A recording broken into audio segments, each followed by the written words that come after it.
উম্মিহি ওয়া আবি ওয়া সাহিবাতিহি ওয়া বানি লিকুল্লি ইমরিইম মিনহুম ইয়াওমা ইযিন শানুন ইউগনি। এই বাবা আয় আয় আয়, আল্লাহর কাছে আয়। ফাফিরু ইলাল্লাহ, আল্লাহর কাছে আসো, আল্লাহর কাছে আসো। জীবনের তওবা, জীবনের গুনাহের উপরে তওবা করো।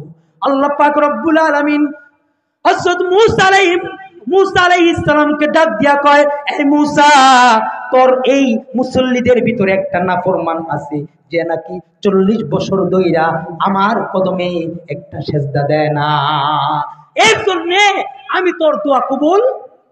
সবাই বলেন। এবার আল্লাহ বলে, যা ওই ছেলেকে তুই তোর সামনে থেকে বাহির করে দে। বাহির করে দিলে ওই মজলিস তোকে বাহির করলে আমি আল্লাহ বৃষ্টি দিব।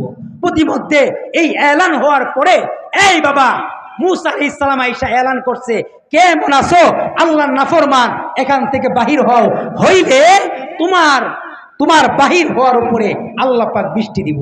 সুবহানাল্লাহ। এই ভাই, তোমার আমার গুনাহ যত বড়, আল্লাহর দয়া তার চাইতে বড় রে বাবা।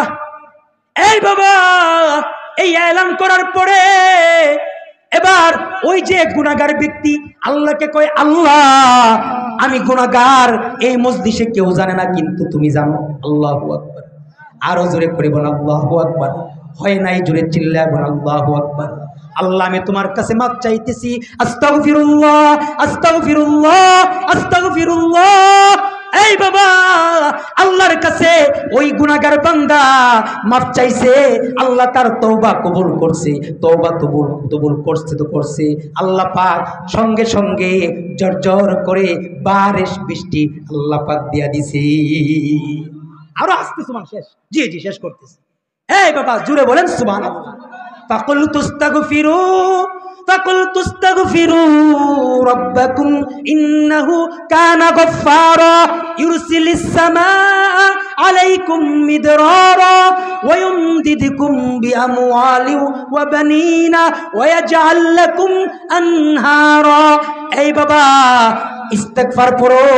আল্লাহ পাক বলে, এই মুসা নবীর এখন আল্লাহর কাছে জিজ্ঞাসা, এগো আল্লাহ তুমি বলছো গুনাহগার বাহির হইলে বৃষ্টি দিবা, কই কোন গুনাহগার বান্দা তো এই মসজিদ থেকে বাহির হয় নাই।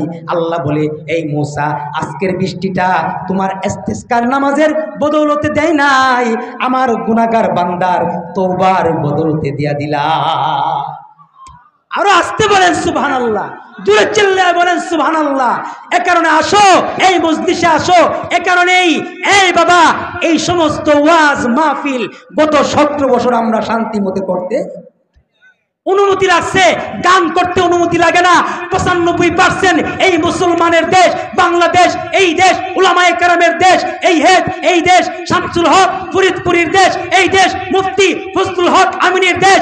এই আমি আপনাদেরকে বলতে চাই, এই বুজুর্গদের দেশের মানুষ, তোমাদেরকে আমি বলতে চাই, আমাদের বাংলাদেশে যদি কেউ ইসলামের বিরুদ্ধে কথা কয়, মাহফিল যদি বন্ধ করতে আসে, এমন ভাবে উলামায়ে কেরামের বিরুদ্ধে যদি কেউ কথা বলে, দলমত নির্বিশেষে রক্ত দিয়ে হলেও ময়দানে নেমে ইসলাম রক্ষা করতে কে কে রাজি আছে? তুই হাত তুলে দেখ।